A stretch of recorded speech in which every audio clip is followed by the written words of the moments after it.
The Ink and Paint Club podcast is intended for mature audiences. These guys can't go about like 3 seconds without saying a swear, so, listener discretion is advised. As pro wrestler Bonesaw would say. Bonesaw's ready! I got you for 3 minutes! 3 minutes of playtime! That's my favorite. That's the best part of those movies. I think a lot about the fucking Sam Raimi Spider-Man movies, but every time I think about them, they're never about Spider-Man or anything like that. It's just Bonesaw.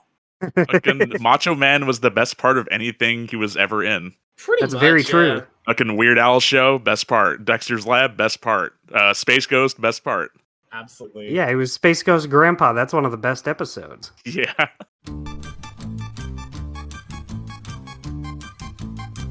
You're listening to the Ink and Paint Club podcast, a proud member of the Geekly Grind Podcast Network. So today we're gonna take the time to show Hey everyone, welcome to the Ink and Paint Club podcast for this week. My name is Matt, and JD and Kyle are not here, but I do have two of our prestigious guest hosts returning for this episode. We have Aiden. Hey, I'm back. And we have Dustin. I'm the substitute Kyle. Listen to this. I'm hard to please. Oh my god, it's like Kyle's alive and with us here today. Well, I'm the substitute JD. Look at this. Digimon. Oh There we my go. god, it's like JD's alive and JD, with is us that here you? today. Now it's almost like the accident never happened. Yeah. But yeah, so we got, it's me, it's Aiden, it's Dustin, and we are here to talk about a little show from Canada called Ruby Gloom, celebrating, or just recently celebrated its 50th anniversary. It was premiered Wait, October did you 13th, say 2006. Did you say 15th or 50th? No, 15th. No, Dustin, the accident happened 50 years ago. You have to let go. Oh, my wires are getting crossed. Yeah. I have the wrong notes up.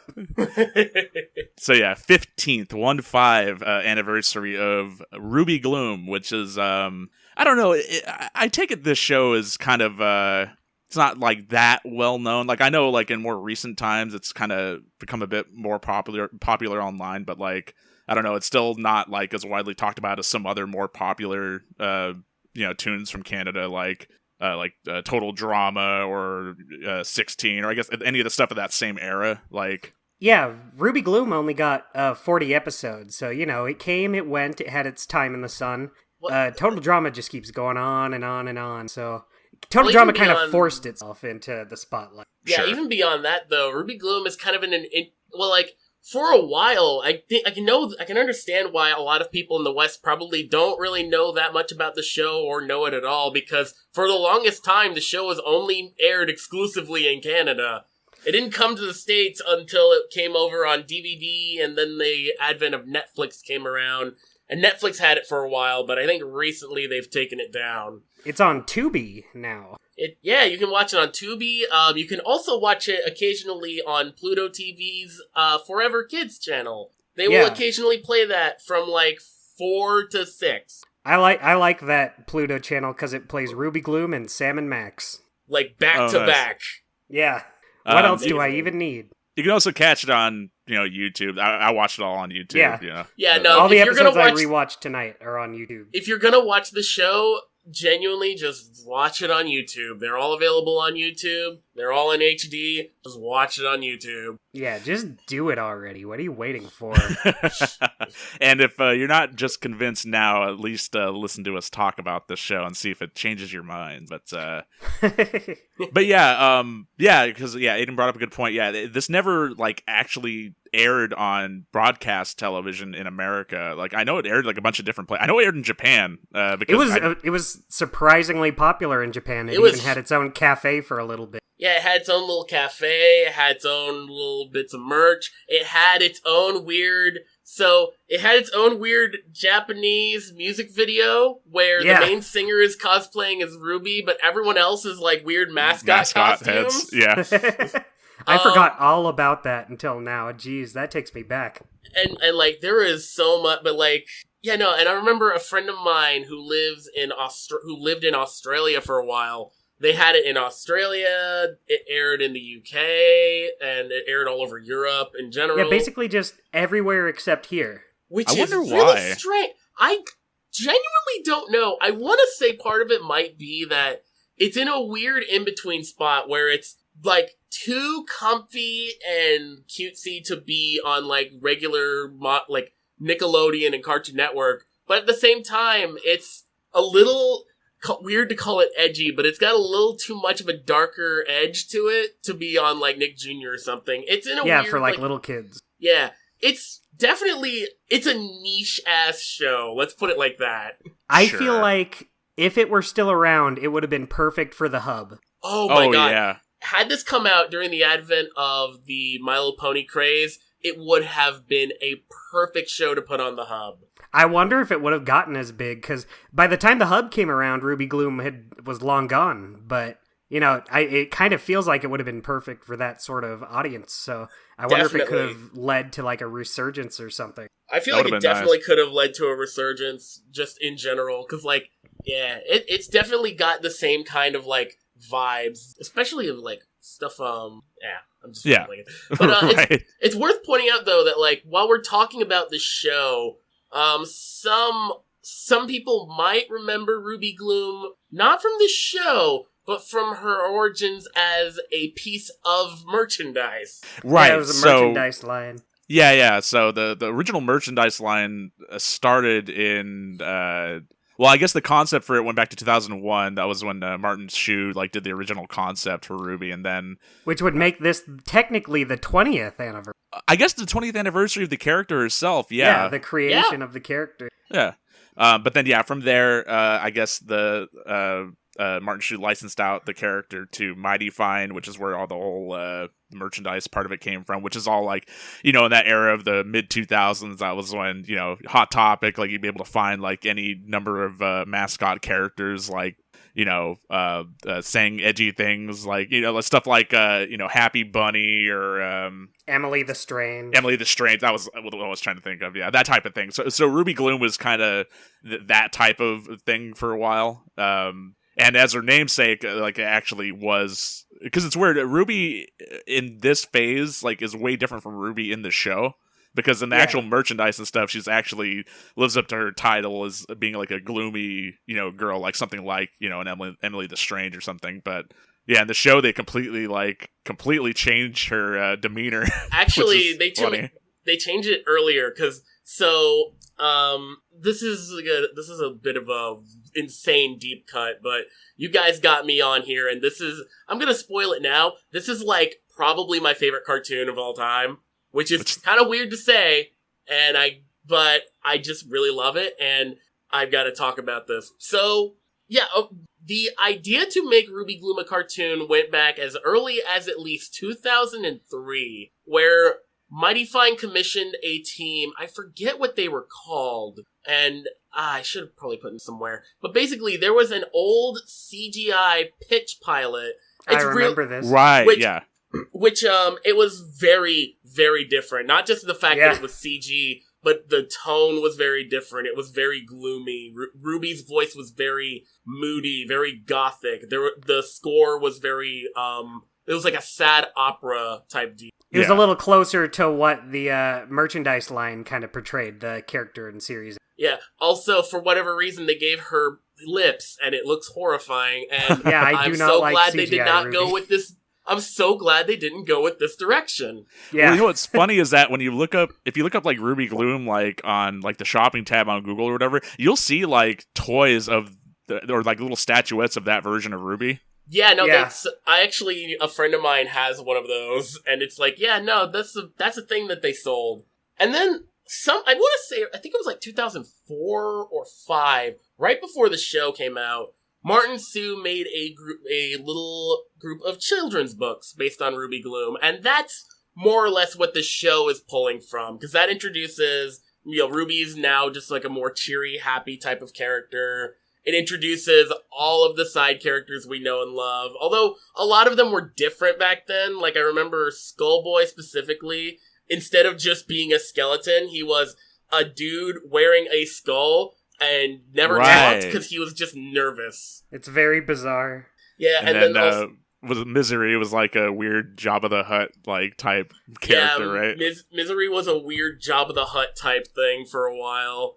Yeah, I don't know if that ever was like final. I think that was just concept art for Misery's original design, but the final version looked more like the show version, but with like different colors. Yeah, Sure. So it's likely that was just a concept, but it never really went to like finalization. But it's Iris still, is pretty accurate, right? Yeah. Everyone else, for the most part, is the same except for Boo Boo. Boo Boo was a part of a little trio of ghosts that were mischievous, and Boo Boo was meant to be like the one good, nice ghost. Which is funny, given how in the show, he is like the one character that's like actually kind of malicious. He's Right. mischievous. He's a mischievous little dude. Technically, he is still part of a trio of ghosts with Mr. White and Mr. White. Yeah, but it was a different kind of trio.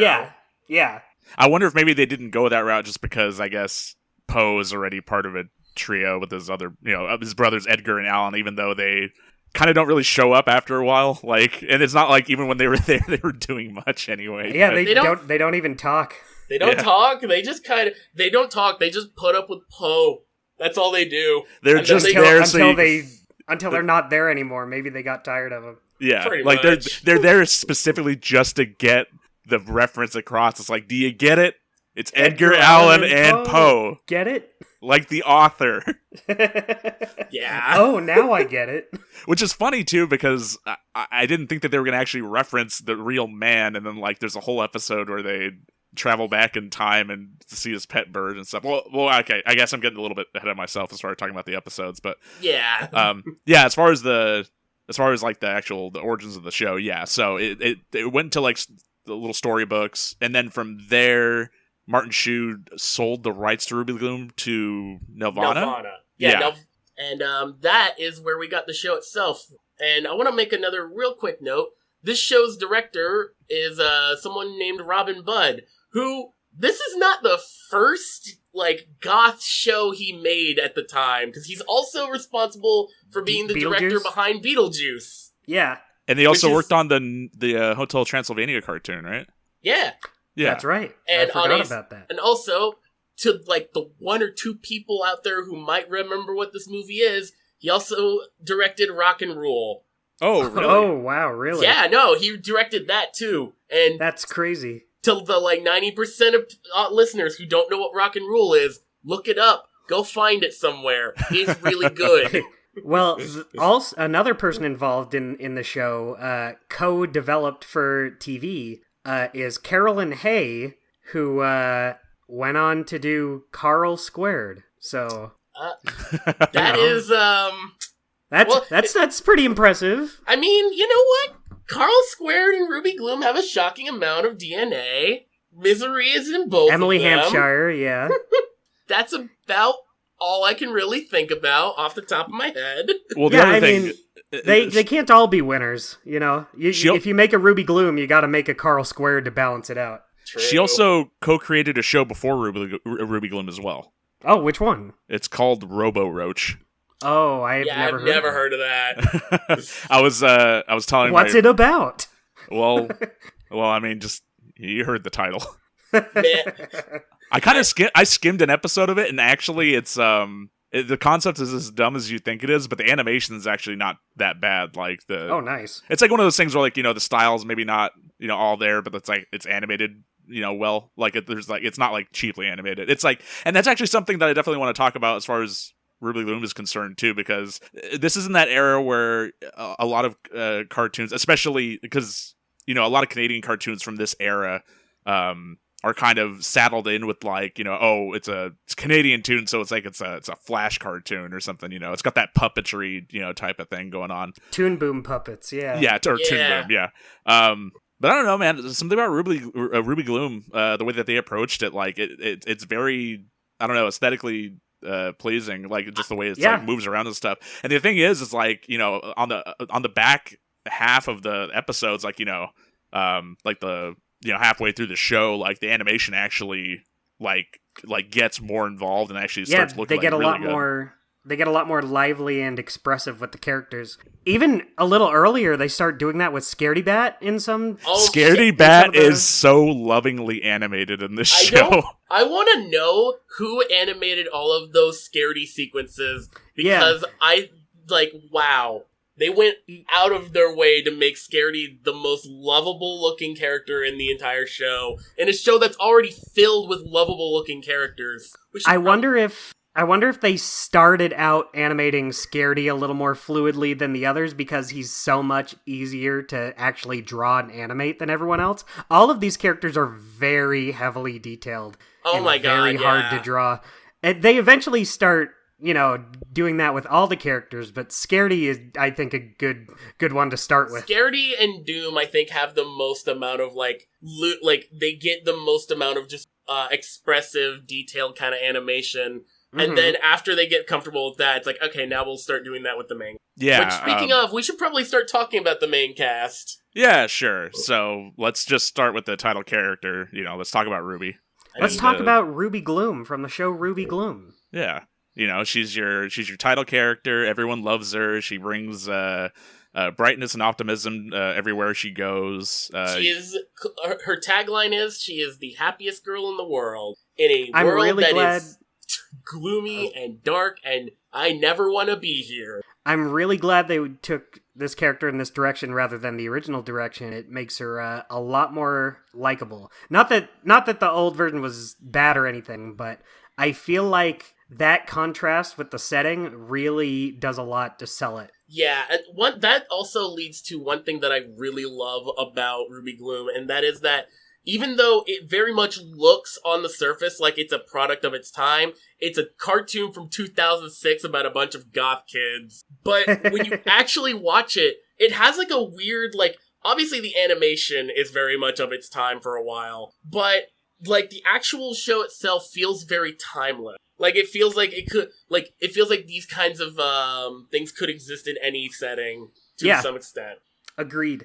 Because, the one thing I love most about it, and this was the first thing that, really sold me on the show, was you would look at a character like Ruby Gloom, and you would assume that, maybe the theme songs and the music would probably reflect other shows similar to the time, like Growing Up Creepy, which had, a sort of, rock theme going on. And then, now there's a name I haven't heard in a long time. Right. Yeah. No. But, meanwhile, with Ruby Gloom, the score and the theme song especially is got this it's very much like a haunting organ type deal. It's very plucky, but it's still very upbeat. It's all these spooky instruments playing this upbeat music. It's very much, I don't know how to describe it. It's a very unique sound that I think gives the show a timeless quality and a lot of character. And you better believe if I have my way that we're going to have that title theme intro the episode, because it's good. It's a banger. Good. It is a bop, unironically. It is a total bop. Every time the singer goes, the bright side of the dark side, I don't know why, but there's just a little chill that runs down my spine. It's so good. I think you would be hard-pressed to find a more likable, charming show with a more likable and charming little cast of characters. Speaking of, let's move on from Ruby. Let's talk about, let's say Iris. Yeah, let's say... Iris. I did it. Let's just be real clear. I think we all have the same exact favorite character, so should we save her for last? Oh, okay. I think I know what you're talking about. I don't know. I don't think my favorite character is the same as your guys' favorite character. Okay, well, Matt, who's your favorite character? Mr. Buns. Oh, you know what? That's another Mr. Buns one. is a good one. Mr. Buns is the best character. That's a valid best character. I don't know. I do have trouble picking a favorite character out of the bunch. There's definitely a bunch of really good contenders, but I don't know. This is another... And actually, before we go any further, we should definitely talk about this. So when did you guys discover Ruby Gloom? Oh man, I remember it came out in 2006. So I mean, if it was only in Canada, I remember. Okay, the earliest memory I have, I was at a convention and there was a girl wearing a Ruby Gloom T-shirt, and I was like, "Huh, that's neat." And then I never thought about it again. Oh. Fast forward to me in my senior year of high school. I'm just now getting into animation and stuff like that. I discover Rebel Taxi. I watch his top 10 goth girls video. He adds Misery to that list. My life has changed forever. Let's put it like that. Okay, that's not quite how I expected your Ruby Gloom origin story to go. I think mine and Dustin's are pretty similar. I mean, me and him both frequented the comics and cartoons board on 4chan around that time, so so that's probably. I mean, that's definitely where I found out about it. So, I mean, I imagine that's where you found out about it too. It is exactly where I found out about it, and I remember. Did people upload episodes there? I want to say they did. I want to say they just uploaded episodes you could download there. But I also remember watching clips on the website before that. And the website, it had clips, it had like songs from the show. And I was like, oh, I like this. I like how this looks. Too bad it's not airing anywhere. Yeah. Yeah. But, you know, you have to, if you got to make do, you know, if you're a poor American boy who's denied his intake of Ruby Gloom, you just got to make do with the clips online or illegally downloading it, you know, whatever you have to do. Whatever you have to do to get by in this world. Yeah. I fortunately came by a little later than that. By the time I got into it, the show was available on Netflix. Right. You're lucky. Because I mean, I never, going through the show for this podcast was the first time I've ever actually gone through the show, first episode to last episode. I've of course seen like a ton of the episodes by themselves, just by you know, either of you two actually like streaming episodes. You know, Dustin more so for like, you know, public audiences. But yeah, no, this is like my first time actually just watching through the entire show, so it was nice to finally just sit through and just kind of experience it, like, you know, as it you know, as it released and everything. You know, I definitely should have like sat down and, you know, watched it, you know, way before. But, you know, I was very familiar with the characters and, you know, the plots, and like, you know, I've seen like, you know, tons of fan art and fan content and stuff over the years and stuff. So I was very familiar with it. It's kind of one of those things where just in the same circles that we occupy, like you just kind of picked up stuff through like osmosis, kind of. Right. Absolutely, yeah, I found it on 4chan, I think, but, yeah, you know, I've seen every episode before. I've gone through them all, so before this podcast, I just picked some highlights. I just picked, like, 8 or so episodes, maybe more like 9 or 10. I kind of lost track, but, you know, I just picked out some favorites, watched them, before we started recording. Also, I actually met Martin Shue at Disneyland a few. Oh, really? Oh, really? Yeah. So at Disneyland, or downtown Disneyland, they have like an art gallery there. I forget what it's called. I'm sure everyone listening knows, I'm gonna assume. But he was doing a signing there. He just happened to be doing a signing at the art gallery at downtown Disney on the day we were about to leave. Like, it was our last day there. We weren't even going to be in the park. We were just at downtown Disney for, like, the morning before our flight. And he just happened to be there. And I was like, hold on. I gotta meet this guy. He made the show. Oh, my God. That's how lucky. Yeah, it was crazy. It was like, what are the odds? I met him and he signed a print I got of he did a illustration of Maleficent that I bought and he signed. Awesome. That's and he cool. gave me the best advice of my life. What was it? He asked me if I had gone to art school. I said no, and he said, "Good, you don't need it. It's super expensive, and you can learn it all online." That is the best advice I think I've ever heard in my life. Yeah, the very sound. Speaking of Martin Shue, I hate to jump ahead, but he's been doing these daily Ruby Gloom illustrations. Oh yeah, he's been doing his own version of Ruby Gloom Tober. So, yeah, because I don't know. All of a sudden, like I want to say 2020 or 2019, he just kind of remembered that he just kind of really started liking drawing Ruby again, and so he's been drawing a bunch of Ruby Gloom stuff. He was like, "Oh yeah, I made that. I made that. I should draw it again." And he's been selling each of these drawings he's been doing, and I just bought one of them today. Oh wow! Ah, sick. I wish I had the money to buy one of them. They're all so adorable. Yeah, I wanted to make sure I at least got one of them. Here, I hate to hold up the podcast. This is No, that's fine. This is the part of the podcast where I look in my message and get the one I bought share with everybody I'm talking to. That's fine. I got We're the gonna link and I'm about to post it. We're gonna probably cut this. I'll chop this No, part out. let everyone love it. Let everyone love it. Here it is. Oh, that one's Oh, cute. you lucky son of a bitch. Yeah, I was waiting for him to do one with Misery. And as soon as he put this one up, I was like, sold. You lucky, please, you better frame that, please. Oh, definitely. And they're one of a kind, and they sell out really fast. So I was like, I gotta get. God, there's no way in hell I'm gonna be able to get that. I am stupidly jealous. Yeah, well, that's cool. It is cool to see renewed interest from the actual creator of the character. I'm not sure, like, because he sold the rights to Nirvana, so I don't believe he had any input on the show itself, right? I don't think so, but he's not credited anywhere outside of just the original creation. Yeah. But the Mighty Fine merchandise line still had like early versions of all these characters, and even some extra ones. Some characters didn't make it into the for one reason or another. Even in the original stuff, I think Misery's presence is kind of downplayed. She's kind of more of a small side character. Iris is more the second in command in the original stuff, and then in the show, Misery's presence, you can tell the crew really liked Misery the best. Oh my god, yeah, okay, so the best, I will say this, the crew... Go ahead. The crew loved two characters in particular, and that is Misery and Scaredy Bat. Yeah. Scaredy Bat with how often, like, they would, like, go crazy with his animation, and Misery with just how often she got some of the best lines and some of the best bits. She has so many episodes about her, too. Iris has, like, 2 or 3. Yeah, I looked it up. It was something like Ruby was in all 40 episodes. Iris is in, like, she's only missing out of 5 episodes, and then Misery only misses, like, 1 episode. Yeah.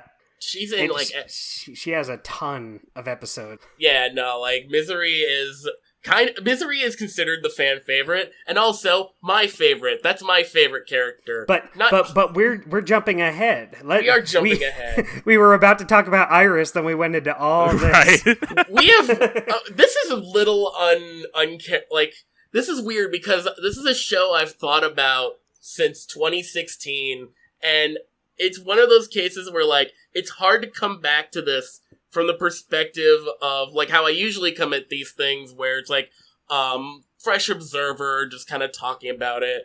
This is like, no, this is something I've thought about for a very long time, but never stopped thinking about. To try to get back on topic. Yeah, let's go back to talking about Iris. Let's talk about Iris. So Iris is a Cyclops, and she's very energetic. She's usually running around, adventuring. Like anytime you see her on, riding her giant bug named Squig with the little wings on his butt. Yeah, little flying Squig's worm. great. I usually forget about Squig because he really doesn't show up that much, but he's great whenever he does. Well, Squig shows up a lot more than my actual favorite character related to Iris, which is Venus. Oh yeah, that's true. That's unfortunate. Venus, unfortunately, is just a side character. She does have an episode like all about her though, which is I mean, she's a big presence in that episode. But yeah, as a little side note, Venus is a little purple Venus flytrap plant monster deal that speaks a little like French accent. She's very cute. She's like adorable. A French tiny Audrey too. Yeah, exactly. But she's not trying to eat anyone. She just wants to find love. It's adorable. She just wants to write. And yeah, so it's Iris has these little characters she always surrounds herself with, and most of the time she's just getting into trouble. You can always hear her like off screen, like getting just a bunch of shit like clattering as she crashes into things, going like I'm okay, like I'm good. Yeah, I'm good. That's what it was. Yeah, it's really funny how in the original stuff Iris was basically Ruby's best friend, but then in the show I can think of maybe like 2 episodes that were actually about Iris. The one with the springs and the one with the broken records. She had another one. There was another episode, but that was also another episode that featured another prominent side character, Mr. Mumbles. Oh, that's right. That's right. There's also that episode, and yeah, no, Iris, despite being the Luigi to Ruby's Mario in terms of design, she's kind of like out of the main cast, the one that I think gets the least amount of play. Yeah, I mean, she works as a character like a better against other characters. I think I'm fine with her not having ton of episodes about her. Like she's in a lot of she's in almost every episode, but she's never the focal point of most episodes. And I'll say this: even if she's in most episodes, I feel like she doesn't really have a lot of screen time, except for the ones that are like specifically about her. Like, there's a lot of the time where she'll like be off on an adventure or something, or off kind of doing her own thing aside from the main plot. She is in a lot of the little beginning and end segments. Yeah, we should probably.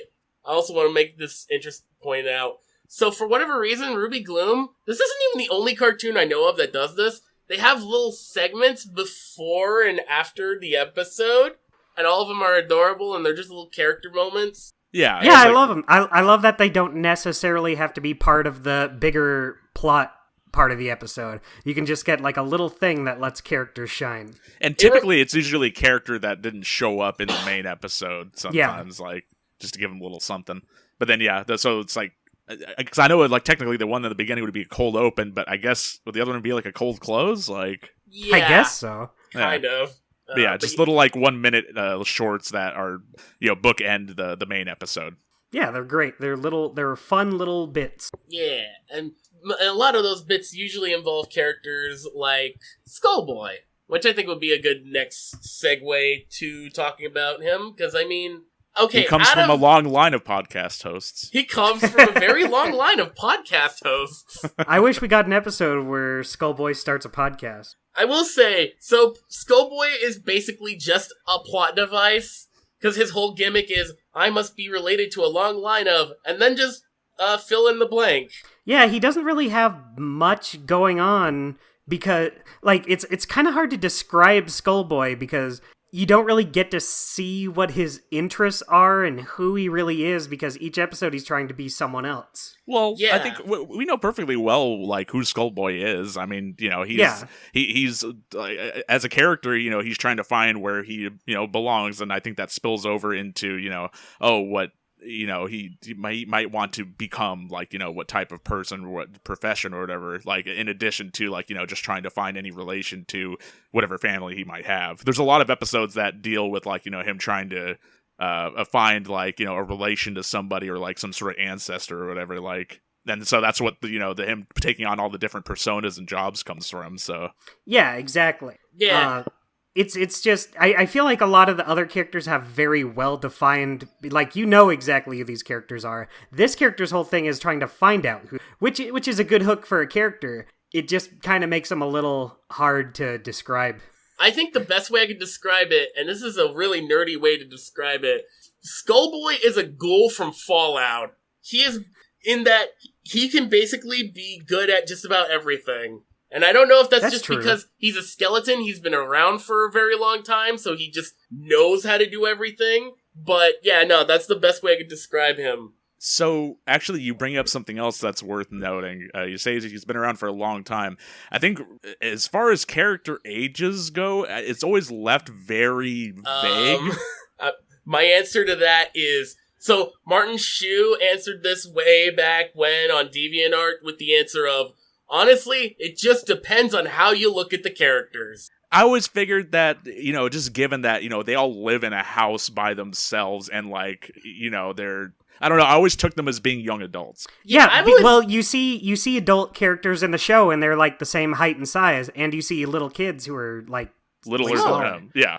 Yeah. So, I've always thought that they were just young adults. They're just a bunch of, like, spooky, they're a bunch of roommates. Young adults. Yeah, exactly. Because, like, on Wikipedia, I saw, like, underneath, like, character bios, like, somebody said, oh, Ruby is a 9-year-old girl, and I just went, like, no, she isn't. Yeah, I don't think there's no way. Source. I don't think they've ever, like, clarified actual there is no ages canon. for any of them. There is no canon age. I for the longest time didn't even know what Ruby was. Okay, Like- so that's another topic we're gonna have to broach. But just talking about the age thing though, is that the only long-lived character that we know for sure has actually been around for a while, at the very least, is Misery, because her whole family is just full of like, I think they're all immortal. Like They are. So Misery is a banshee, and Yeah. all of her family is a banshee, including the one male in their family. I don't know how that works. Yeah. Well, it's kind of like, it's like the Gerudo in Zelda. Like, they have one male that comes into the family every, 100 years or something. It always turns out to be Ganondorf, so... He's I the don't know. one guy that didn't sink in quicksand. I suppose Yeah. so. Where's the Legend of Zelda where the Ganondorf of that game is part of Misery's family? My great, really great uncle see, the hard part of that is that you need to... So one of the things I love about Misery, and so you see, Misery has a running gag of she's very in tune with her family. She has a large, very, very, very large family tree that she knows a lot about. And most of them are just named Misery the something. But one other thing I love is that eventually they just...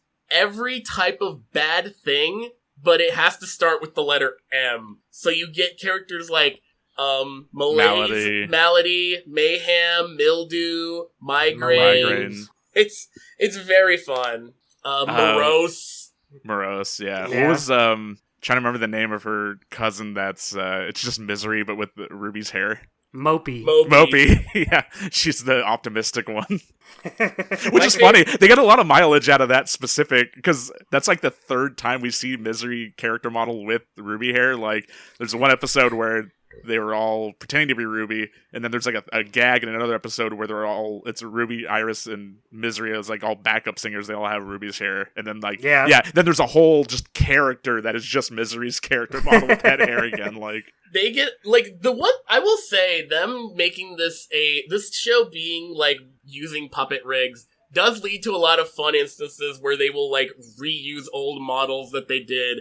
And that episode in particular, the big Misery family reunion episode, is my favorite because every single Misery family reunion member, except for Mildew and one random male character, and also the triplets, Malaise, Misbegotten, and Myopic. And the other one. Yeah, Myopic, yeah. Blech. All of them are reused from other episodes, and it's fun just like seeing them repurpose these models, give them different dress colors, and just call them new characters. Yeah, it's interesting that they reuse a lot of assets, but it doesn't stop them from like making new ones either. Even up until the last episode, they have like new characters being brought in. Yeah, even in that last episode, they will like reuse content and stuff like that. And honestly, I don't mind it that much because the one thing I love about it is that every character in every bit of this show it's like the perfect balance between being creepy and charming. Yeah. Even just the weird side and random characters, all the random residents of Gloomsville are like that perfect balance between they are creepy as hell and you don't want to be near them, but they're just charming and cute enough to where they're appealing. They're great. I love all the background characters we see that never speak or have names or anything, but they're just cool to see. They're just vibing. Yeah, they're living their lives. So I'm a big fan of Guy. Yeah. Okay, real quick before we move on, I want to say favorite. I figured we diverted into Misery there. So we did divert into Misery there, but I want to real quick bring up my favorite background character, which is the guy who has a bunch of shoes in his mouth. I don't know if I remembered seeing him. He's in the episode where Poe is recording all of the broken records in Gloomsville, and it's just a guy who's shoved a bunch of shoes in his mouth. And every time they reuse his model, he's just got a bunch of shoes in his mouth. He's known as the man with the shoes. The man with the shoes. I'm just imagining that fucking old MS Paint doodle of the spy from T-Fortress 2 with like all the cigarettes in his mouth. Yes. Gentlemen. So we've talked about. So there is like one more. Well, technically two. There's a few. There's a bunch of characters. Yeah, I mean, there's a but bunch more characters. I was trying to segue into talking about the other two humanoid characters that exist. Right. Which is the ones technically one. The two characters that share one brain cell. They share one. They share like half a brain cell, and that's Frank and Len. Yeah. I really like Frank and Len just because I'm always drawn to characters that are musical in some ways. So like they're anytime there's like a plot that revolves around like music or a band or that sort of thing, that's it's usually like a Frank and Len joint. And they're the two are just they're dumb. They're dumb as hell, and they're dumb as hell. But boy, do I love them. Yeah, no, they're very fun. Len is like dumber than Frank, but Frank's not much of a a thinker himself. So yeah, the gap's not that big. Yeah, like I said, they only share half a brain cell. But yeah, usually behind some of my favorite episodes, stuff like the rockumentary that Misery directs about their album release, or that was great. I'm a big fan of the episode where they're. You go ahead. No, you're fine.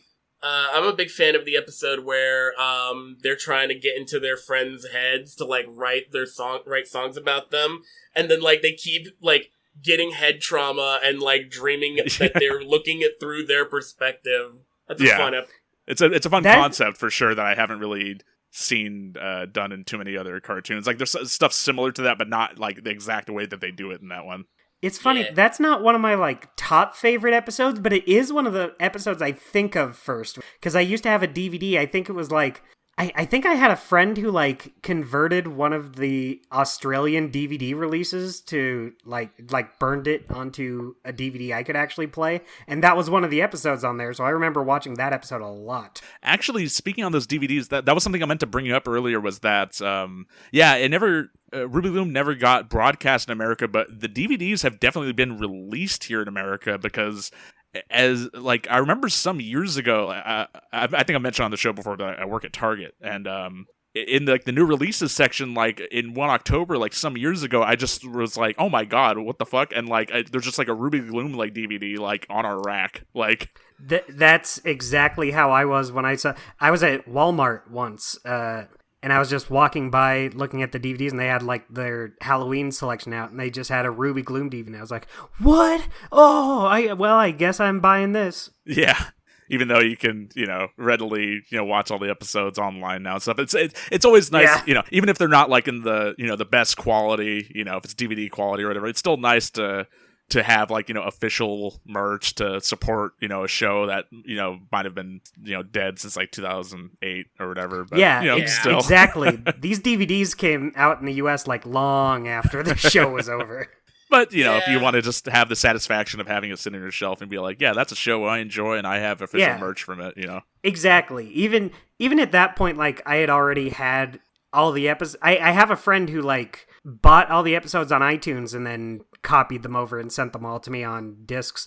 So I just had the whole series already, but I still wanted to have those DVDs as like part of my DVD collection. Yeah.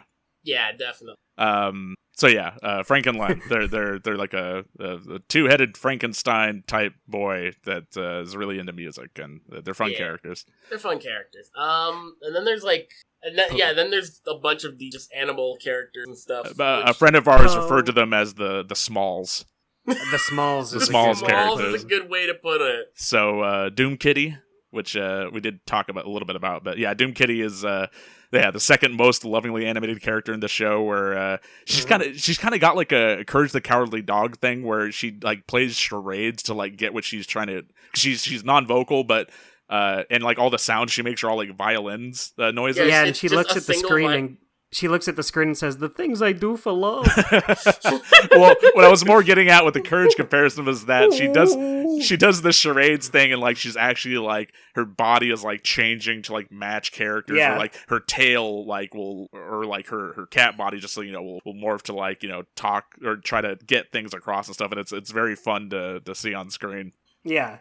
Definitely. And and she works really well against other characters. There's her. There's there's Poe, who we brought up too, but Poe is a raven who has two other brothers named Edgar and Alan. So did you get it? Poe's a fun character though. Like he's basically just like this know-it-all Snooty. wise bird. But then you like listen to what he's saying, and he has no idea what the hell he's talking about. I love that they still enjoy Poe's company. Like Poe is this snooty. He's always talking about himself, making himself look good, and everyone listens. Everyone still likes him. Everyone's like, "Yeah, you're part of our group." But they keep him around because he's a great big laugh because of how many this whole life is a lie. Yeah, pretty much. Yeah, but he's fun. He's a fun. He's great. Yeah, there's an episode that I particularly enjoy with his character in it where I'm not sure if that episode's called Gloomapalooza, but they're talking about like, there's a history of like him being, he was supposed to be like, he's a rock star, and like every time that he's being recorded, he's talking like, instead of like his accent changes. Yeah, it changes to like a Cockney, Liverpoolian. Yeah, Liverpoolian like type of accent, which is just kind of very funny. It's like dipping out of his typical snooty kind of British accent. Yeah, one of my favorite episodes of this show, which is a Poe-centric episode, which is literally just a Ruby Gloom version of the movie Rear Window, but Poe is the protagonist. Yeah, the Poe-tagonist, if you will. The Poe-tagonist. Is that the first one with Mr. Mumbles? He's like watching. Yeah, that's the one that introduces Mr. Mumbles. Yeah, that was very funny to me when I saw that, and I was like, "Oh my god, this is a Rear Window parody." He's like in the little wheelchair. He's got like the leg in the cast. He's looking through like the telescope, and I know tons of movies and cartoons and shows and stuff have done parodies on Rear Window, since that movie came out, like in the 60s, I think. But yeah, no, it's still just very funny. It's just kind of weird. It's like, it's one of those things where like you don't think like a kid would get that reference. And actually, in that same regard, Poe makes a reference that I don't think any kid would understand in a different episode. I think it's like the second episode. It's called Missing Buns, and there's a thing where like there's a thing where like he's missing a button on his coat, and or I can't really remember the exact context of it, but the specific quote that he says is, "If the button fits, you must acquit." And I'm just like, a fucking O.J. Simpson trial reference. What a joke. All the kids are going to get that one. Yeah. I tell you, man, them Canadians, they sure make cartoons different over there. I guess so. For better or worse. Yeah, there's somewhere like in between like Americans making cartoons and like the French making cartoons. Like, I mean, that's exactly what it is. The French truly, honestly, do not give a fuck and will just do whatever the hell they want in fucking animation. And it's amazing. And look, I know not every cartoon from Canada is great. In fact, I'd say very few of them are. But I would put Ruby Gloom at the top of that list. It just oozes effort and love put into it. Absolutely. There's not a even as the show was early on, where you could really see the rough spots in the animation and the writing, you could still see that there was a lot of effort put into try to make it look as good as it does. And seeing the show get better every episode after episode, it's like you could see the love that just gets poured into this show. It's funny you bring up the early stuff, because that's something I notice every time I watch the first episode is the voice actors haven't quite settled into their roles yet. Yeah, no, everyone sounds a little off, but I feel like they nail it pretty early in. Like by the third episode, I think they're perfect. Yeah, no, because the first episode, Misery's voice is very much more low, very moody type. Yeah, Misery sounds different. Ruby sounds different. I guess Frank and Len. I guess all the others sound good. It's just kind of those two, but they really get into it. Not too far off. Yeah. Also, that has one of my favorite animation errors where like they accidentally put Len's voice over Frank's lips. Oh, it happens. It's a rookie mistake. It's first episode. Well, Aiden, you were just telling me about a specific animation mistake that you only just noticed Okay, today, right? yeah, I know. So, one of my favorite episodes in the entire show, it's a musical episode, which the title is called Hair Less, the Musical, which is a reference to Hair the Musical, which, that's fun. Yeah. But Best episode. it is the best episode, undeniably. If you absolutely. take anything from this, go watch Hairless the Musical. That'll be enough to, like, sell you on the show. Yeah, I mean, Ruby Gloom at its core, like, is a musical. It's not a musical show, but music does play like a big part in a lot of the show. Yeah. So for them to get their own musical episode that has like legitimately good music in it and is a double length episode, so it's like 42 minutes. It's a legit great songs. I love them. I love them all. It's a good ass musical. And point I'm getting at is that I've seen that episode like dozens of times. I thought I knew everything about it, and then just as I was watching it today, I noticed that there are just a random little clone of Iris and Misery where they shouldn't be. Like floating way above the central cast, way right? above where they're supposed to be. Y'all can't see this, but I'm going to post this in here so Dustin can see it. Yeah, if you're in the Ink and Paint Club Discord, we'll post it somewhere there if you want to. Holy shit! There they are. There they are. Way up there. Yeah, so this show does have like some errors here and there, but unless you're watching the episodes, what show over doesn't? Over, yeah, exactly. Yeah, like every show has its errors here and there. For me though, I just find them funny because again, I've watched this show like a dozen times. Well, man, just looking at that cap, look at how great that illustration is of Gloomsville oh my god, Manor. I gotta talk about how beautiful the exterior of the house. Mm-hmm. Like first of all, like all of the trees are like hands. They're all like hands grasping out different little spots. All of the different like thin little branches just coming off of the hill that the house is sitting on.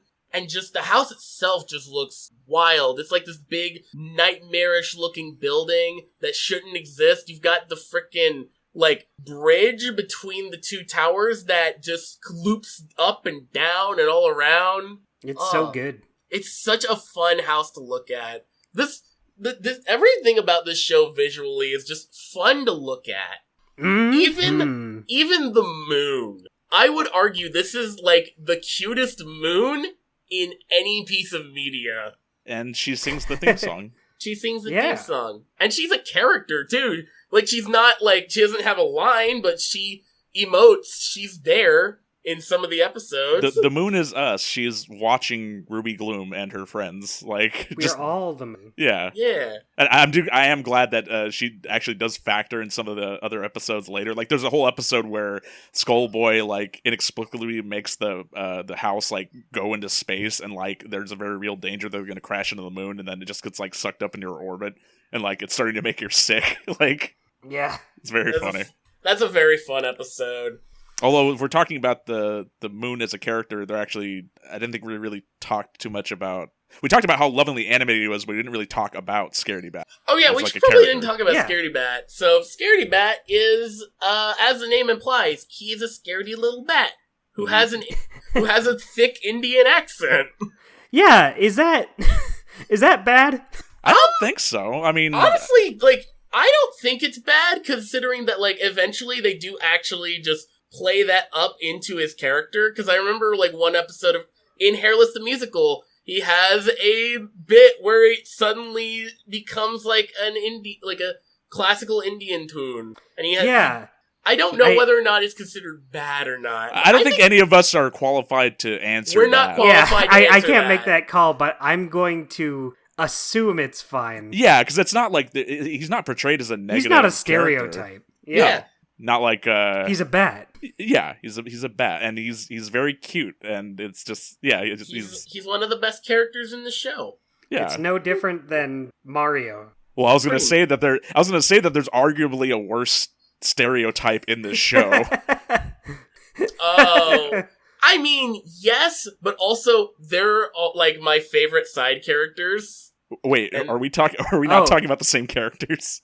I don't know Are we who you're talking about possibly Mr. talking White about. and Mr. White?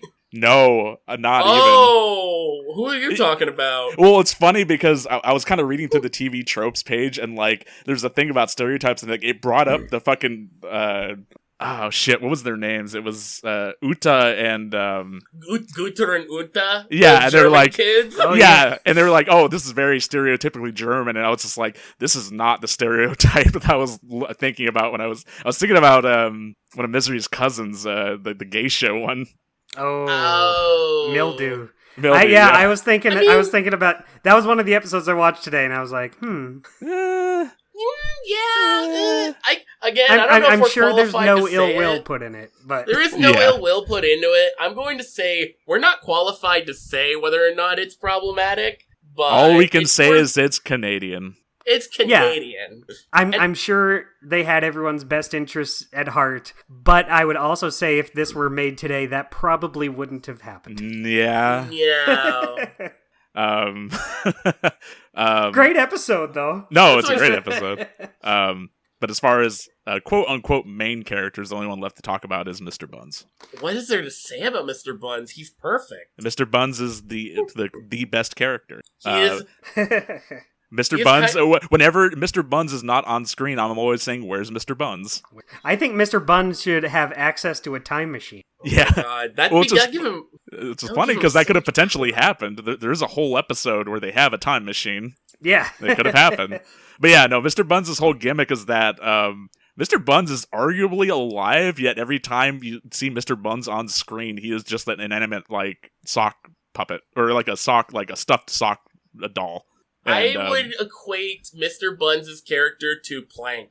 I was gonna say- They're gonna say, only yeah. alive when they're off screen. Yeah, I was gonna say maybe active like on pseudo Toy Story rules where like the audience is the human that is looking at them. I guess I don't know. Yeah, because it's implied that Mr. Buns is able to, like, move around by himself. So, Yeah, I guess he's actually alive. there's a whole and the one piece of evidence that supports this is or I guess there's two. There's an episode where Poe's trying to put on a play with Skullboy as the star, and like there's a bit there where Poe was like fencing with somebody off screen, and like the other sword is moving. You don't see who's moving it around, and then like Skullboy shows up, and it's revealed, oh, it's Mr. Buns, and like as soon as you see Mr. Buns, the sword like falls out of its hand. Like the other one too is that there's an episode where everyone's playing. I can't remember. It's rock paper scissors, but they don't call it rock paper scissors. It's something else, and they're trying to figure out like who's going to go in what order to do their laundry.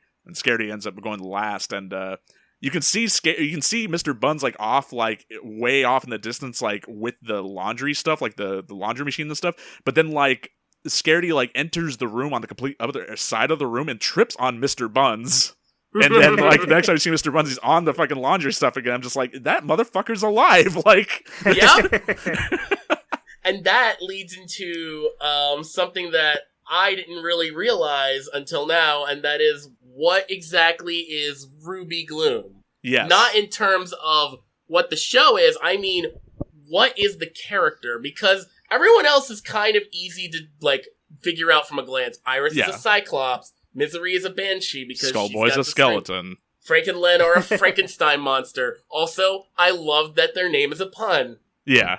But- Scaredy Bat's a bat. Boo Boo's a ghost. Poe's as a crow. Yeah, just everyone's like some sort of like reference to some sort of like horror or like, you know, spooky trope or whatever.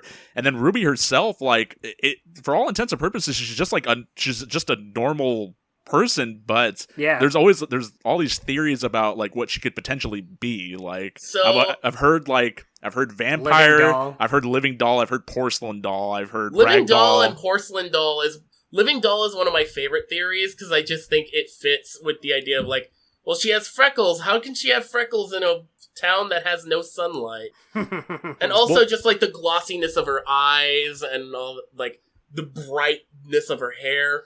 I saw then- She got someone. them big crystal ball eyes. Yeah, I saw someone refer to like the way that the outer rim of her eyes look as stitching, and I was like, huh. You know, That's I may- never thought about that. Yeah, like maybe. It's Like- a possibility. Here's another theory I've heard that is I'm gonna say that they're both probably right to some extent, and that is that Ruby is a witch. She's got the striped socks. She lives in a big mansion with a bunch of spooky characters. There's a big cauldron in the kitchen. Big cauldron in the kitchen. She has a black cat, and also she gave life to nothing, aka Mr. Buns. That's true. And she's a witch in that drawing that Dustin bought. So that's true. Yeah. There's merit. Yeah. I think that might be the actual answer, but I still like the theory of Living Doll because I think it fits Ruby's character being just like this like super helpful, nice, kind of like always there to help support her friends type of person. Mm-hmm. Yeah. I'm okay with it being like both. Fuck it. Yeah. She's a living doll who happens to be a witch. It's like their ages. It's kind of left open to interpretation, whatever you think. Yeah, whatever I think, the hell you want it to be. Yeah, I think on that same note, like where Martin Shue, when asked like what their ages were, he said like, it's not relevant, like, it's whatever it is. Mm-hmm. So in the same regards, I think I remember him saying like in an interview when somebody might have asked him like what Ruby might be, I think he just said like Ruby Gloom is a girl, like She's something the to that happiest effect. girl in the world. Yeah, something like that. I mean, there you go. Yeah, that's completely fine. But she came up a few times, but I think we didn't go into exactly who Misery is. We just kind of talked about her a little bit. So Misery, let's talk about our good friend Misery. So Misery, outside of just being my favorite character in not just the show but in general, is the very sad, depressed, basically life's punching bag. She's basically the opposite of Ruby. Yeah, she's the opposite of Ruby in just about every way. Every time she is on screen, every time you see her, there is going to be some kind of disaster, no matter how minor. Like either something will break, somebody, mostly Misery, will get hurt. There's that's just the way. Yeah, and like I don't know, I love her character in the sense that like she's so used to this at this point that it's just become second nature for her, and I don't know, part of that, especially when I was like in my early adulthood, like struggling with depression, I really resonated with that a lot, and I think a lot of people resonate with that a lot in my generation. But generally speaking, Misery is just freaking adorable, and I love her. She has such an adorable design. Also, the hardest design to draw, easily. Yeah. Insane. That hair, boy howdy. Yeah, I think we've all drawn Misery at some point, and yeah, she's fucking tough. I've drawn I don't know about Dustin, but I've drawn Misery a lot over the years, and I will say the veil and all of the little details on her face still get me. It's too much. It's a lot. The hair, the veil, boy. I feel like I've gotten her down after this long, but still, it's a commitment. It is a commitment. And I feel like that might play into how much she shows up in the show too, because it's like, it took like when you take everyone else's designs into consideration, Misery's is definitely the most like detailed like out of that. And it's like fucking they put the work into her, like they're gonna give her the spotlight like a lot. Seriously. Like, absolutely, yeah. And I mean, it just helps that she's a fun character and in her personality being a contrast to kind of the world around her too, like. Or, being a contrast in some ways, but also just being very fitting for, the aesthetic of the show, but more the general tone of the show is what the contrast is. Yeah, usually she's the one that has, like, the quip that kind of feels really out of place in a show like this. Like, she'll always make reference to some sort of terrible disease or disaster that happened. And I don't know, Misery provides that right amount of, like, edge, I guess is the word I would use. She provides the edginess to a show like this. She provides just the right amount of edginess to a show like this that makes it to where it gives it just that much bite. I feel like both Ruby and Misery kind of affect the structure of the show. Because, like, in the original stuff, Ruby was a little more gloomy than she was. Misery was barely even a presence. But it kind of feels like that might be part of why they decided to make Ruby happier, like more outwardly actually happy. to contrast with Misery, and I feel like that might be why they gave Misery kind of more the second spot on the roster I could over see that. Iris, just makes because sense. they contrast each other's. Having that one is super happy, one is super gloomy. You know, you have those opposites there. Iris is basically not that different from Ruby. No, she which even is like fine. dresses She's very still great. similarly too. Yeah. So yeah, I wonder if they just felt it would work out for the show better. If they made Ruby happier and then made Misery a bigger present, and it worked out. Yeah. I think it worked perfectly. Yeah, And it definitely, I think that's definitely was the intention, considering that out of everyone in that Hairless, the musical episode, the big musical episode, out of everyone to get a duet, Ruby and Misery get a duet. Yeah. So yeah, that probably was the idea from the start. It just works out so perfectly. After Yeah. all, it's in their job description. Precisely. I do think that's funny now too, is just because this is made in a completely different time, and of course they're gonna have. I don't think we noted that at all, but yeah, like Ruby and Skullboy have like an unspoken thing between the two of them.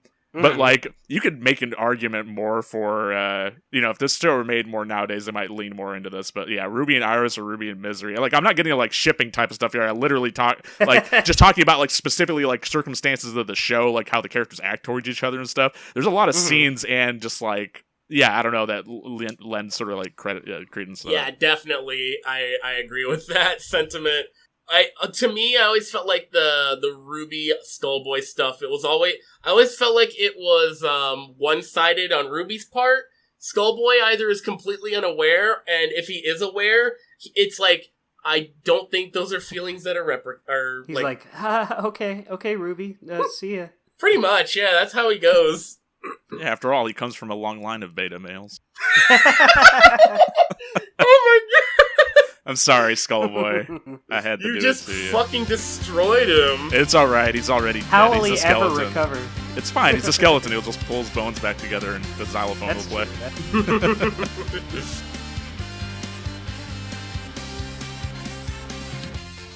Jeremy Snow here, owner and editor-in-chief of The Geekly Grind. I'm interrupting your awesome, regularly scheduled programming to ensure that you know about our Geekly Grind podcast network, of which this show is a treasured member of.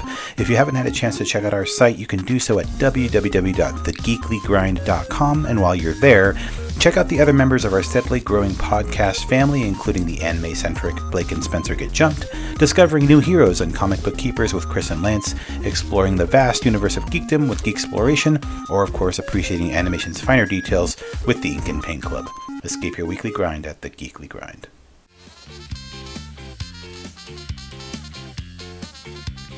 But yeah, so we That's talked, all the main cast. Yeah. So we've talked about basically all the major characters, and we've mentioned like a lot of episodes related to these characters too. But I imagine that there's some episodes that you guys might want to bring up aside from the ones that we've already kind of mentioned. We'll probably get back and re-elaborate on some of the ones we already talked about too. But Yeah. Yeah. Like for me, I would say like, I don't know. For me, like most of season 2. So there's a quick question: does this show have 3 seasons or 2?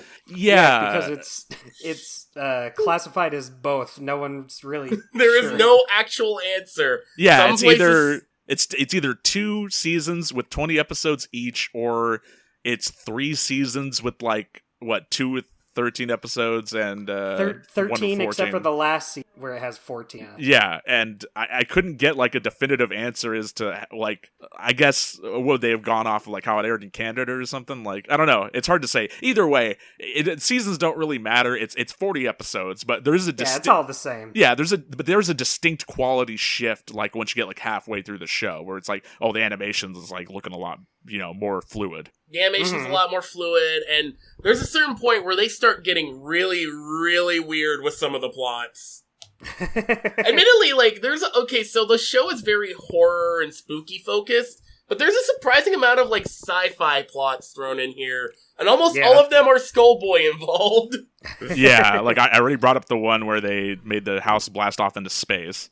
We've brought up the episode where they travel back in time to meet Edgar Allan Poe's pet bird. Paco. And then there's, like, an earlier episode where Skullboy just builds a dad. Yeah, Oh, he's yeah. just able to build a robot dad. He can just do that. Yeah, and I think I didn't mention that when we were talking about Venus, but that was kind of how she gained a personality, when she like ate the heart that was meant for the robot. I think. Yeah, because she was just a regular plant at first. And then she became she was a pet, and then she became like more than a She pet. became French. Yeah. Damn it, she became French. Well, one of my favorite episodes is Unsung Hero. We kind of talked about it a little earlier with the Poe storyline, but it's where Frank and Len are looking for a singer for their band, and they find out Misery can sing, but only when she's sleeping. Yeah, and her singing voice is done by Liam O'Brien, who is the singer of the title theme. Yeah. Gene O'Brien. Oh, Gene O'Brien. Yeah, who I ended up looking up afterwards. She does a lot of music on her own, and some of it's pretty good. Y'all should check it out. Yeah, I was checking out some of her stuff last night. It's very nice stuff. Very decent, very good stuff. But yeah, that's a very, very fun episode. That's like the first. That's like the first one where music is a big central part of it. That's like the first Misery-centric episode. Yeah, the first Misery episode. They even have a music video for one of the songs in this episode, like in a much later episode, like in one of the cold opens for Trainwreck. Yeah, like, and that's a really, really good song that deserved the music video. Song. And also, this is a really, really minor thing, but one thing I remember catching this recently, and that is one point when they're just when Frank and Len are listening to the music they recorded with Misery, or while Misery's singing, they're literally like ska dancing, and I just think that's cool. Oh yeah. Yeah, because like Frank is kind of ska coded, and I think that's rad. He does have checkered shoes, you know. There's nobody that's ever worn checkered shoes that wasn't part of the ska scene. Yeah. Okay, so this is something. Because I finally like watched through the show, I'm so glad to finally find out what the hell Yamween was. Yamween's one of my favorites. Yeah, well, no, such a fun episode. Because I mean, as a holiday, like I'd always known Yamween was a thing in Ruby Gloom, but somehow whenever you guys showed episodes, I somehow always managed to miss that one, and so I never figured out what the hell it was. And then, like when I finally watched it, I was like, oh, okay, this is the Christmas episode. Yeah, it's just Christmas for Ruby Gloom. Yeah, I at least appreciate the fact that they decided to not just make it Christmas and tried to make it like something unique. Yeah. Yeah, it's its own version of Christmas. Yeah. And it's a feast revolves around sweet potatoes and hot dogs, like. But yeah, the whole thing of that being like, yeah, it's a holiday based around just friendship. It's a friendship holiday. Yeah, I watch it every year. Yeah. It's a classic. Yeah, it's a fun one. It has some really good scenery shots too, like with the snow falling down. Oh yeah, definitely snow. So another personal favorite of mine, which I think we briefly touched on it, and that is the episode that revolves around Venus. Oh, one of the few times a side character actually becomes a central character for an episode. Right, that's Venus de Gloomsville, right?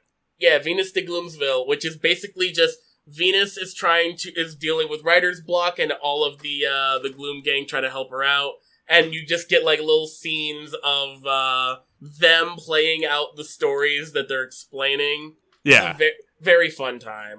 I'm a big fan of that. Also, just more Venus is fun because Venus is a cute character and a fun time.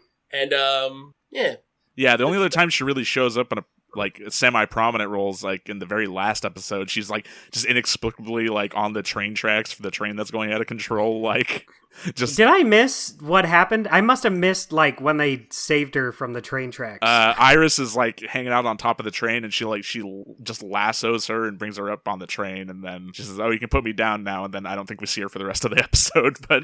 Okay, yeah, I looked away for like 5 seconds, and I guess I missed it. I guess they figured, because they cram a bunch of like character cameos in that last episode, so they figured like, oh well, we gotta get Venus in there too, so they just had her like. I gotta be perfectly honest. I don't really care for Last Train to Gloomsville. Really? I mean, on its own, it's fine, but I feel like it didn't really need to be a two-parter. You could have crammed it into just one episode, and I don't think it's a good series finale. I think Hairless the musical should have been Hairless should have been the finale. I still think this is a fun episode, like just in general, because it's still fun.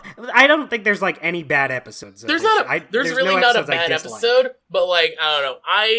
I feel like Last Train to Gloomsville is definitely a weird note to end the show on. Yeah, I feel like that just kind of puts me a little at odds with it, because, like, on its own, it's still a fun enough episode. It's just a very weird one to end it on. But I do like seeing all these character cameos. Yeah, it's fun. I'm also just a sucker for any plots that involve, like, being on a train. Yeah, train mysteries. Train mysteries are always fun. We did bring it up, but yeah, let's definitely save talking about Hairless. Like, we really talked a little bit about it, but let's save talking more about it until the very end, because it is the one that kind of cap off the discussion on, since we all kind of agree it's like, that should be the series finale. The Ruby Gloom magnum opus. If you're gonna watch it, watch it. Yeah. Aside from that, let's see, there's Ruby Cubed, which is... Oh, actually, that was something that you didn't bring up in the other episode, the Unsung Hero, is that's when you find out that Ruby, like, quote unquote, can't sing. But even though, like, you know, she can't, I mean, I don't know, in the context of musicals, like, I guess none of that counts, because Misery is singing in that episode when she's not asleep. Yeah. So musical rules don't count, like, you know, in that regard. They can bend the rules a little bit. Yeah, so apparently Ruby is terrible at singing, but in Ruby Cubed, Ruby's also terrible at acting. But that whole episode, the plot of that one, and this is a weird concept for an episode too, like even earlier on. But yeah, Skullboy finds like a hat with like a love spell attached to it, and like it's inexplicably making Iris and Misery like fall in love with him and like stalk him, like, which is then like later in the episode. I did bring this up when I was talking about the Mr. Buns sword fighting, but so Iris and Misery dress up like a Ruby for like a good portion of the episode, and Frank and Len dress like Skullboy. And then there's like a very bullshit thing in here where what was it? Iris and Misery get their hands on the hat, and then like they it's just Frank and Len that are like, you know, drawn to them, but like but Iris and Misery are not drawn to each other, so it's like, yeah, okay, this is made in the early 2000s. You know that had this been made nowadays, they would have probably had the gall to be like, nah, fuck it, they're now attracted to it. It's the one's attracted to the other now. Yeah. Yeah, I feel like Ruby Gloom's the kind of show that would to it. Definitely. Yeah. A progressive show. I feel like the Gloom gang, at least not counting the Smalls, are, like, I could see them being a polycule. Yeah. Excluding the Smalls, obviously. Yeah, they're all swingers.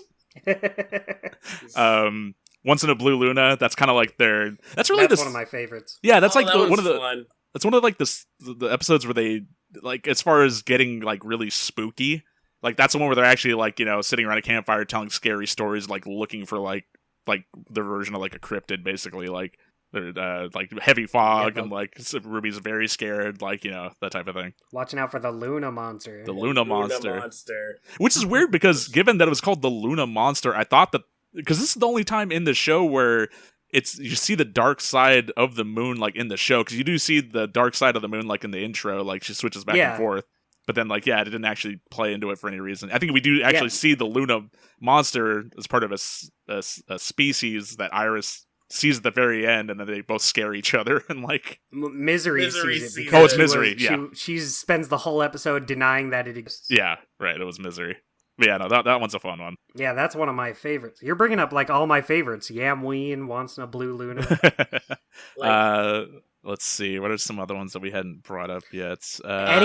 There's 2 episodes with Misery's relatives. The first one is Misery Loves Company with... Malady and Malaise. Yeah, Malady and Malaise. Who are personally, out of just, like, the side characters, besides the White, Mr. White and Mr. White... Malady and Malaise are, like, absolutely my favorite side characters. They're great. Malaise is the most relatable character, because I am also a sleepy bitch, so I got that SBD. I also sleep sometimes. But then, yeah, the other episode with the significantly more of Misery's relatives is I'll Be Home for Misery. But, we talked about that one a lot already. Yeah, but we didn't mention... one of my favorite ones. We did not mention how it apparently is all a dream, though. Yeah, I think that's kind of a cop-out. What about that needed to be a dream? I don't know.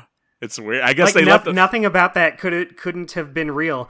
I guess the part with the volcano, but there's been weirder stuff than volcanoes. Well, because, I mean, yeah, it's like... the whole thing on the show is like, you know, it's like one of those things where... you know, you get to the end of the show, the next episode starts, it's like the other one didn't even happen. Like, they do reference, like, past episodes, or like, here and there, but it's not like this is a show with, like, a thorough-line plot or anything, so. Yeah, exactly. Yeah, it's really He could have just... Yeah, like, the only things that really get brought up again are, there is a running thing with Misery, like, Misery singing, like, in her sleep, like, very well. That does come up more than once. I mean, if you want to get technical, Venus is kind of an example of continuity. Oh yeah, the continuity was true. Yeah. So, like, it is so slight, but it is kind of there. Yeah. Yeah, I guess if you want to consider that, then yeah, that would be one of the examples of that. I guess if you want to consider that. I mean, I want to. I love Venus. She's cute. Yeah. Let's see. There's one particular episode I want to bring up. One other type of episode I'm a big fan of are the random guests come to the house kind of episodes. And like one of my favorite one from that is Uber Gloom, which has the aforementioned German stereotype kids Unta and Gunther. And I love that one because Hansel and Gretel, basically. Yeah, Hansel and Gretel. And I love that one because with the other two, they're usually about like someone going to like basically going there for some kind of monetary value. Because like there's one episode where a bunny infiltrates them and it's like he's like stealing all their stuff. There's a lot of bunnies in this show, by the way. There's the dust bunnies. There's Ruby has some bunny slippers. There's bunnies on Scaredy's bed sheets. Yeah, they showed up like a lot more often than I thought they would. Like I don't know what it was. It was just very funny. Bunnies is cute. That's all. That's simple as that. There are cute bunnies. The thing I love about Uber Gloom is that the whole episode is basically about these two German kids who are, and like the Gloom gang are giving them the usual treatment that they would give anyone else. They're being very polite, but they're also being just very them. So you have situations where like Iris like tries to get them to play a game, and of course she launches them out of a cannon onto a trampoline. Misery offers her bed of nails to for them to sleep on. Stuff like that, and they're just like, oh my god, these weird people are gonna kill us. We need to get out of here. Yeah. And I think that's just really funny. And it's like that kind of thing of like, man, Ruby Gloom is just kind of like an animated version of something like the Munsters or the Munsters or like the Addams Family type deal where they're just generally good people. They're just weird and creepy. Yeah. That definitely does harken back to like, yeah, those shows in particular as far as like the type of plot that it is. Yeah, definitely. But yeah, that's a fun time. Even if even if the two German kids are a little too German, if you know what I mean. Yeah, but it's I could stand for them to be a little less German. Yeah, I don't know, man. It's like being stereotypically German's like a lot better than being stereotypically like anything else, you know? True. I guess that's true. Yeah. We talked about broken records, but I did have something in my notes here that I wanted to bring up. As far as like the world and stuff, there's no like set time when the show takes place because it's weird. Like a lot of the technology in the show is very like retro, I guess, but it's also I don't know. It's like a weird like amalgam of like different time like technologies from different time periods because you've got like Frank and Len, like they've got like electric guitars, but they're powered by like coal powered guitar amps. And then, like, Skullboy makes Ruby has her radio. Yeah, her radio that, like, actually talks, like, when it... yeah, that's always a fun... And, like, that same radio gives the recaps for, like, the double-length episodes, like... I love it. That's, like, the only time it's, like, an actual character. Yeah. I wish the radio was more of a character sometimes. But one of the technology type of things is in Broken Records, where there's a bit where Ruby is listening to, like, a miniature record player with, like, earbuds. And then there's another bit like right after that where Iris is listening to like an audio book and it's like literally a face inside of a book that's talking to her. Like I love that. I love the weird like I don't know what the term for it would be. Was it anachronistic? Anachronistic, I think, is the word for it. Type of technology that the show has, where it's like it's old fashioned looking, but it's still more or less like what modern day technology would be. But it's got like that old school vibe. Okay, on that note, this is something I just feel like I need to bring up, and that is Gloomsville itself. Where the fuck is it? Yeah, I don't know. Because it is, and I don't mean in, like, oh, where is it in, like, relation? I mean, like, whenever we see Gloomsville outside of the house, it's like, it's just suspended on these bridges over fog. Yeah. It's super weird. Like, it's just like this weird, I don't know, I guess the entire town is built on, like, a dock, maybe? Yeah, we never really get a good look at Gloomsville itself outside of just, like... glimpses in some, like, of a very handful of episodes. Yeah, very, very specific shots and locations in it where you don't get to see, like, the whole... The only shot I can think of is a very far away silhouette shot in Misery Loves Company, but that's it. That's the only... that's all of, like, that's the most amount of Gloomsville you get to see. I could have done with a little more world building. Like, it's not necessary. It's great as it is, but, you know, I would have liked a little more. I would love fun to to know explore. more about this. I want to know more about this town. I want to know more about these people. Yeah, exactly. Yeah, So there's an episode that, like, if I had to think about what might be my favorite episode, like, yeah, obviously Hairless and Musical is my favorite, but aside from that, we're not counting that one. I think Name That Tune, because any cartoon that has an episode about making a cartoon, you know, is always gonna be great. Like, and so this one is, you know, it's based around Skullboy getting into he's trying to direct like a live action film in the universe, and it's not going too great, so he pivots into animation, and he keeps on like trying to make like different types of animated films, and then he makes this really animated, like, you know, sort of like Fleischer type of, like, you know, old black and white cartoon. Hosey. Yeah, Rubber Hosey kind of cartoon. Yeah. And then he pivots into doing one with like limited animation, which I guess is a dig at its own roots as being like, you know, a Toon Boom, like, you know, puppet show, I guess. Like, yeah. and like there's just like a lot of good jokes in there about that. And it's funny because we do get to see the original black and white cartoon he makes as a cold open for like a much later episode too. So Yeah. yeah, it's a fun little callback. Let's see. I love in that episode when the characters are auditioning to voice the characters. And, Oh, yeah. Misery is auditioning for the Iris type character. And Skullboy's like, wouldn't you rather read for this one? And it's the one that's more like Misery. She says, I don't really... Yeah. I love that bit. And then it happens vice versa as well. Yeah. Yeah. Let's see. There's I do got to bring it up just because this has a character that has a really fun design. Truth or Dare, which is like there's like, you know, every cartoon's got to have like a Tooth Fairy episode, and like This has a very unique Tooth Fairy dove. Yeah, no, that's why definitely. Millie Millie. is like probably the most like unique Tooth Fairy design I've seen, because she's like a fucking short, like a blue short stack, like pixie hair rockabilly, like with like big old like Major Dr. Ghastly goggles. Like it's definitely an interesting design. Yeah. And like she's like just a really fun character. I would have liked to have seen more of her, because like her whole thing. Yeah, they should have kept her around. Yeah, and they actually like hint at that too, because they give her like asylum like at the house to kind of just rest from like her job of doing the Tooth Fairy gig. And then like the whole plot of that one is, you know, Scaredy gets her like a better job being like an accountant for the because she's like really good at math and stuff. Getting her like an accountant job. But I don't know, like, yeah, they went through all this effort to like designing this really cool character, and like, you know, she's a very fun personality, and then like you only see her in this one. She doesn't even pop up like any of the other episodes where like there's cameos from a bunch of other characters. Which actually, is she wasn't on that train to Gloomville. Oh, is she? she was. She is on that train. Was? Yeah, she is a Mystic cameo. She's with Mr. Mumbles in one of the cars. Oh shit! Oh shit! I must have blinked and missed it. I guess same here. Okay, well, that still stands. Yeah, she should have been in more. Yeah, she should have been in more. I agree. Let's see. Writing on the Wall, which is that episode where they I already mentioned this one about the laundry, but they like knock down a wall accidentally, and like there's a big old Egyptian mural, and they're trying to figure out like what bearing that has on all the characters in the house, because they all look like characters from the house. And then like it's just revealed later that it's like Misery was like making plans for an Egyptian themed party. Yeah.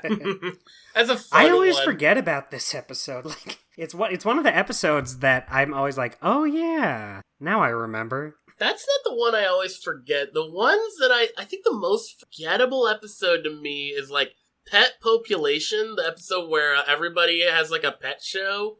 And the whole episode is basically Poe trying to find a pet. You know what's funny about that episode? I read that Poe's voice actor wrote that episode. Oh, huh. That's neat. Yeah. Yeah, I think the way I would describe this show is there's episodes that are better than others. Some episodes don't stand out as much, but I enjoy all of them. Yeah, there's no real duds. Like, they're all just... And really, yeah, Aiden brought it up, like, right at the beginning of recording here, but the show is just really cozy. Like, it's such a very easy show to watch. Like, you can just have it on in the background, and it's just, like, you know, it doesn't require, like, a whole lot of attention, but just, like, it's a very pleasant. It's just, like, a very fun show to watch. Yeah, exactly. It's a very comfy, feel-good type of show. The perfect kind of thing to, like, put on during a bad day or something. Exactly. Yeah. Okay, if we're talking about episodes we haven't brought up already, The Beat Goes On, because it's another, like, music-themed episode, I definitely was drawn to it, but that's the one where... it turns out the Scaredy can play the drums, and he can play them very well, but then when he realizes he's playing in front of audiences, he gets scared, he gets stage fright, and then they have to try to convince him to that that's not a problem anymore. But then it's funny. That accidentally backfires. Yeah, because he starts growing like an ego about his playing, and like he wants to hear his like drums mixed more into like, you know, the recordings and stuff, and like, you know, it's just like a bigger ego and stuff, and that's always fun to see, like the gradual growing of musical ego in that way is always especially on a character like Scaredy Bat, probably the least likely character to have an ego. Exactly. Absolutely, yeah. I don't know. Is this episode character assassination? No, I don't think so. I mean, he plays the drums like earlier. Like, this is just a thing that he does. Yeah. Plus, he was pushed into being more confident. Yeah, that's true. Yeah. Yeah. And then I let's see. You mentioned that one. Oh, okay. Actually, I was surprised we didn't mention this one when we were talking about Misery's Luck, but Disaster Becomes You, which is it's classic. Yeah, it's Friday the 13th. And Misery has the best luck, and everyone has shit luck. And oh god, yeah, that's a fun episode. That's a great one. But yeah, no, that episode is so very fun because it's just like, yeah, no, basically the whole episode is everyone has Misery's type of luck, so Misery has to teach everyone how to be her for a day, basically, like survival training. Disaster camp, right? Yeah. Yeah. It's fun. I used to always get that episode confused with the one where Misery goes out of town, and because of that, the clouds open up and all the sun starts blaring down on Gloomsville Manor. I don't know why. I guess it's just since something about Misery's luck affecting all the other characters, I would always be like, was that one or that one? But they're both great ones. I forgot. Yeah, we didn't even bring up that one, right? Sunny Days. Yeah, no, that's oh yeah, that's great. Yeah. I know the episode where Misery goes out of town, and because she's out of town, that means the clouds part, and the sun, like, finally shines in Gloomsville, but it's shining a little too hot, so now there's a heat wave. Yeah, everything dries up, and, yeah, they have to, like, go, like, tunnel underground to, like, find Misery, like, yeah, that was fun. That's a fun one. Yeah, was there any other, like, episodes you guys want to talk about before I, kind of bring up, Not besides these last two. Yeah, I was gonna say, I think we're ready to do the last two now. Okay, so, I mean, by last two, you mean the last two? Yeah, the two-parters. Yeah, okay.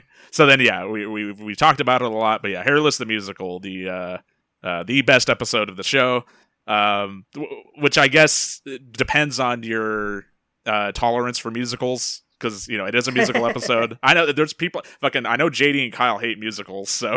They're not the. I love musical episodes. Yeah, me too. I love musicals. Just in general. No, musicals are great, and this one is no different. The music in it's great, and so basically the reason why we I think we all agree the reason why this should have been the series finale is just because, you know, also being a musical is like a big deal too. So like typically something you want like that you'd want to save for like the end of the show or something. But the other thing is just the overall plot. It's just like a very sort of puts a bow like on Skullboy's whole arc as far as the whole episode's plot is basically Skullboy figuring out where he comes from, but now it's through song, and like they do this a couple of times. Like this is like the fourth time Skullboy learns about where he comes from, and there is no concrete answer. But this is the one where I think like it's the most definitive. This should be the answer. Yeah. Yeah.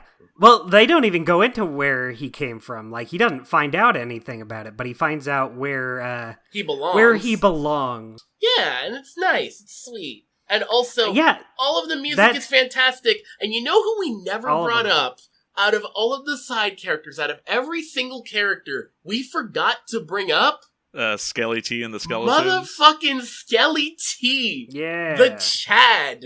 The best one of I fucking love Skelly T. Again, there's not a single character here I dislike.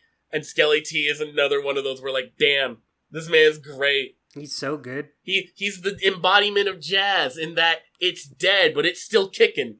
It's interesting that they use... So Skelly T showed up in one episode in the series, and then they use him in both of the two-parters. Yeah, the Skeletons and Skelly T show up in Last Train to Gloomsville, but I don't even think they have...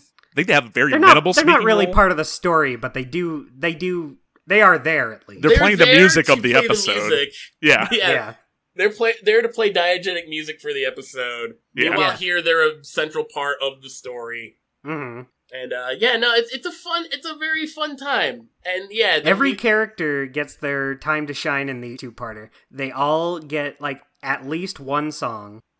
Even Poe gets a song. Poe gets a song. I like one of my favorites that we didn't bring up is Iris's song, which they just used the instrumental from an earlier song in the show, but she just screams at it.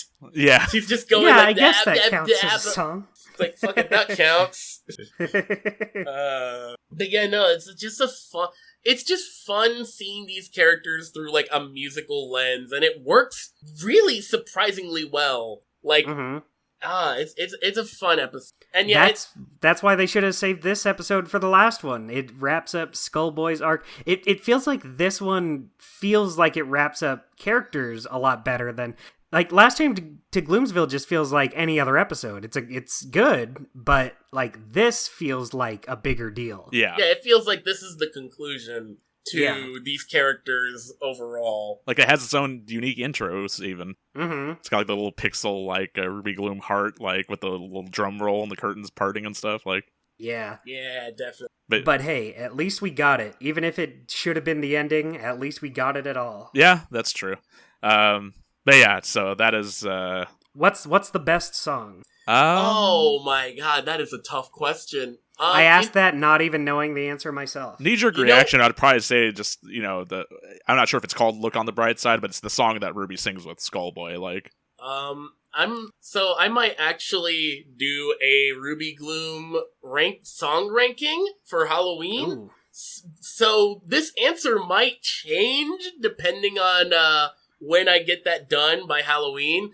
But my favorite in Hairless the Musical is actually I Ain't No Skeleton, the song that Skullboy sings up to himself. One. It's such a jam. Like, it's unironically like a catchy little jam. It's fun. What about you, Dustin? I think I have to say my favorite is Dear Ruby when they're reading the postcard from Skullboy. Oh, I think that's the one I've listened to. But they're all good. Like the Misery song, the Ruby and Misery duet, the I Ain't No Skeleton. Pass the Salt, Please, Skullboy. What's the one? What's actually the one that they opened with? Where You Going? Where you going is a great opener. Like, also, it's a good opener, and they do it again for when he's leaving in the train. Yeah. Also, the reprise they do of I'm Bummed Out, which is the song that ends the first part, which they opened the second part up with. I love the second part opener because they add like an entire extra amount of verses for Poe, Frankenlin, and Misery. Yeah. Yeah, it's great. It's fun. It's a fun time. Yeah. But yeah, that's absolutely the greatest episode of Ruby Gloom. If you're going to if you had any inkling of checking this show out, definitely check that one out. It'll give you a good idea if you enjoy the rest of the show or not. And if you're averse to checking out musicals, then I don't know.